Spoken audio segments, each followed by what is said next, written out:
బుజే నే తొలిసారిగా కలగన్నది నిన్నే కదా. రేయ్ పోనీరా నువ్వు. అంకుల్ అవే కళ్ళు, అదే ముక్కు, అదే మూతి, అదే ముఖం. ఎప్పుడు ఇప్పుడు జ్వరం వచ్చినట్టు ఉంటాయి. మీ కూతురు సేమ్ నా బుజ్జి లేకుండా అంకుల్.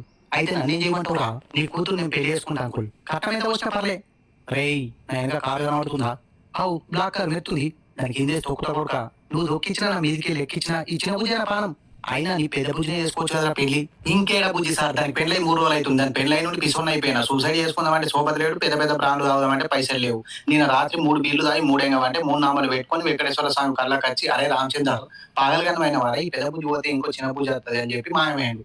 అందుకే పొద్దుగల తాను చేసి సెంటు కొట్టుకొని మటన్ కోసం మంగళకత్తి నీ కూతురు నా చిన్న బుజ్జి కనిపించింది రాజసింహల సౌందర్య లెక్క.